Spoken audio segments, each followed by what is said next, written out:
Come peros y me peras y bienvenidos a Pulsar 2849, un juego de Vladimir Suchý que nos propone explorar el espacio en busca de púlsares que nos abastezcan de energía.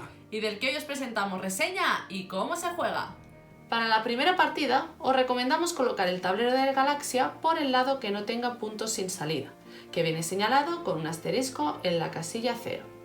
Para partidas a 4 jugadores, usad los 9 dados plateados y el dado rojo, mientras que para 2 y 3 jugadores, 7 plateados y el rojo, que situaremos de momento en el centro del tablero. A continuación, colocad al azar y boca abajo 16 de las 17 piezas del sistema planetario en las correspondientes localizaciones y ubicad al lado del tablero los 3 objetivos señalados con asterisco, las fichas de recompensa por exploración y las tablas A1, A2 y A3 junto con el indicador de tiempo, encargado de señalar las rondas.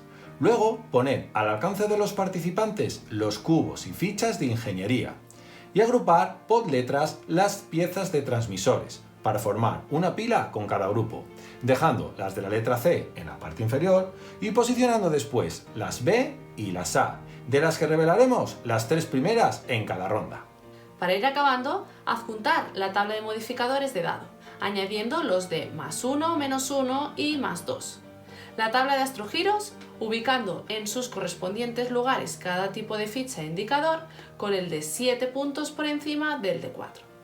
Y finalmente, el panel de dados por el lado que corresponda, junto al indicador de mediana. Si por algo es original este juego, es por su manera de comenzar las rondas, empleando siempre una inicial fase de dados. Así, el primer jugador, aquel cuyo cohete esté el primero en el orden de juego, deberá lanzar los pertinentes dados plateados, colocando cada uno en el recuadro del panel de dados que se corresponda con su valor. Ahora, el indicador de mediana se encargará de señalar el recuadro en el que se encuentre el dado intermedio de todos, con independencia de cuántos ocupen ese recuadro.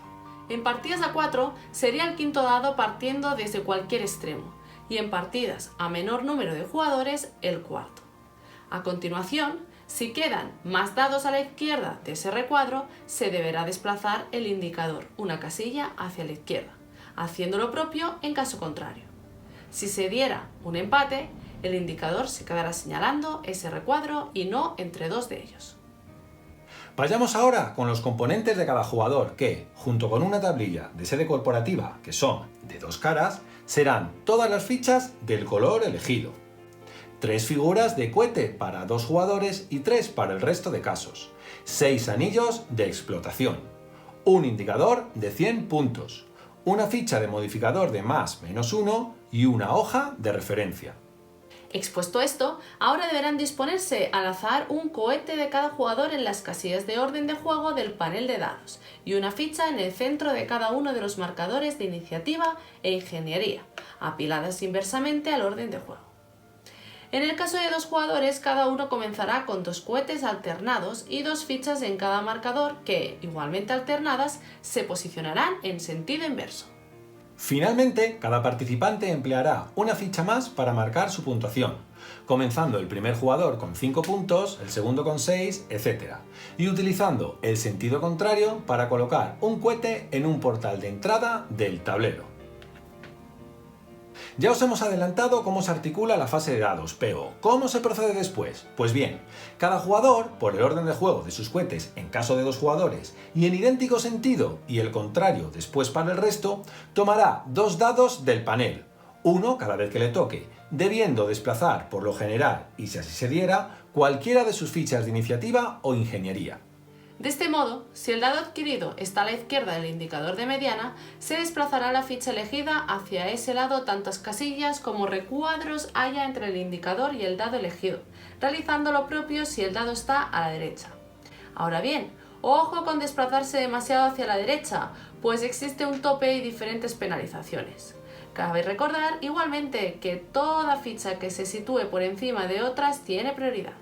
Terminada toda esta fase de dados, que se resume en tirar dados, determinar la mediana y que los jugadores vayan eligiendo sus dados con el añadido de desplazar sus fichas, pasaríamos a la fase de acciones, que no es menos ambiciosa. Por el orden de cohetes de los dos primeros cuando se juegue a 2, cada jugador dispondrá de un turno en el que realizar acciones con cada uno de sus dados, los cuales pueden ayudarse de los modificadores que se hayan ido adquiriendo. Además, existen varias maneras de conseguir un dado extra por turno. Las acciones principales son: 1. Mover la nave de reconocimiento.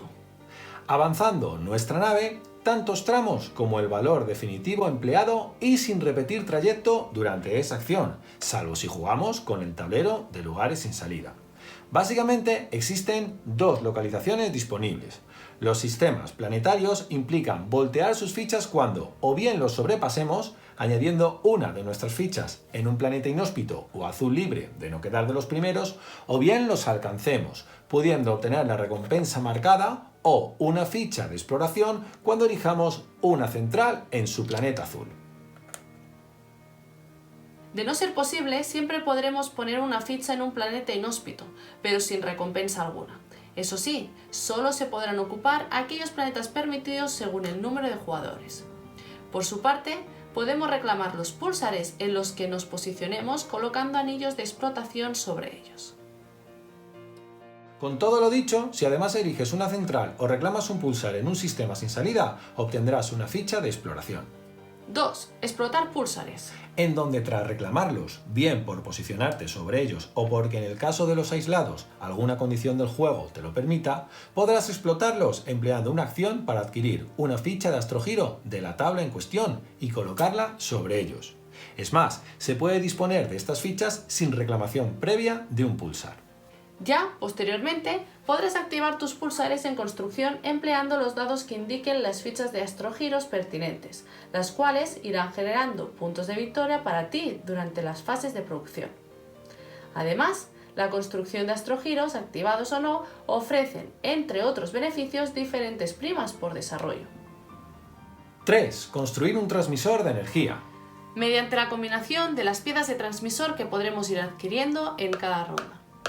Un transmisor se consigue empleando uno o cualquiera de los dados que exija una pieza, debiendo situar una de nuestras fichas sobre el mismo. Posteriormente, para activarlo, deberás gastar cada dado que aparezca marcado, cubriéndolo igualmente con tus fichas. En este momento, el transmisor te aportará el beneficio inmediato que aparece en su anverso. Luego, una vez volteado y habiendo recuperado tus fichas, te obsequiará en cada fase de producción, con el beneficio indicado en su reverso. Por si fuera poco, cada transmisor puede conectarse con otros por medio de sus extremos, lo que te posibilitará el empleo de dados rojo por el dado marcado en el turno en cuestión. 4. Patentar una tecnología. Según las tablas de tecnología en juego y que se encuentren, o bien en la ronda actual marcada por el indicador de tiempo o por debajo de este. El coste del dado a emplear viene señalado en cada tecnología y se ha de poner una de tus fichas para indicar la posesión de la misma. Los procesos de patentes difieren según el número de jugadores y todos sus beneficios, como los de las otras acciones, vienen perfectamente explicados en el reglamento. Y 5. Completar un proyecto corporativo de tu tablilla de sedes siempre y cuando los vayas realizando de manera piramidal, es decir, necesitas completar los dos adyacentes que estén abajo para poder llevar a cabo el que se encuentre por encima. Así, gasta el dado indicado, señala el proyecto completado con una de tus fichas y obtén su beneficio. Obviamente, todas estas acciones incluyen una serie más minuciosa de anotaciones que deberéis ir descubriendo a lo largo de la partida. Aún así, creemos que con lo explicado es más que suficiente para empezar a disfrutar del juego. Para acabar, cuando todos los jugadores hayan concluido su fase de acciones, tendrá lugar la fase de producción, en la que deberá determinarse el número de orden de juego, reordenando los cohetes de ese mismo orden según el de las fichas del marcador de iniciativa, y siempre priorizando de izquierda a derecha y de arriba a abajo. Luego, en idéntica preferencia a la ya numerada, se repartirán los pertinentes cubos de ingeniería, tal y como muestra el marcador. Si fuera el caso, se aplicarán las penalizaciones en puntos de victoria de haber fichas situadas en los extremos de la derecha de ambos marcadores. Ahora obtendremos los beneficios de los transmisores activos y puntuaremos los astrogiros activados, que generan los puntos señalados en sus fichas más aquellos indicados en la fila actual de tecnologías. A continuación, se sumarán los puntos de aquellas tecnologías adquiridas que puntúen al final de cada ronda, es decir, las verdes, y terminaremos preparando la siguiente ronda, de no ser la última. Se descartan los transmisores no adquiridos y se revelan 3 nuevos. Se desplazarán las fichas de aquellas tecnologías que lo permitan y según el número de jugadores, y se mueve el indicador de tiempo a la siguiente fila. Ahora bien, terminada la octava ronda, tendrá lugar el final de la partida, recibiendo, en el orden que marca la hoja de referencia, puntos por patentes violetas logradas, objetivos cumplidos, púlsares y astrogiros, cubos de ingeniería, posición en el marcador de iniciativa y centrales en sistemas planetarios. Así, el jugador con más puntos de victoria será el vencedor, desempatando a aquel que se encuentre más avanzado en el marcador de iniciativa.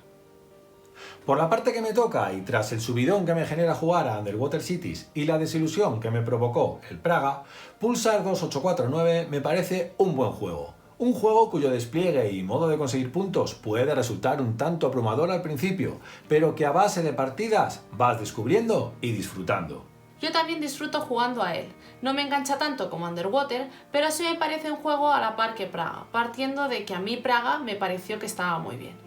El dilema es que las expectativas a veces son traicioneras, algo que últimamente nos viene pasando mucho. Y tanto. Ya cuando nos llegan referencias de que se avecina juegazo, no sabemos si salir corriendo a comprarlo o huir despavoridos. Pero ya sabéis, para gustos, colores. En definitiva, un juego que ¡merece la pena! y cuya nota final es 8. Y recuerda, síguenos, comenta. Y déjanos tus dudas. Bye, Bye.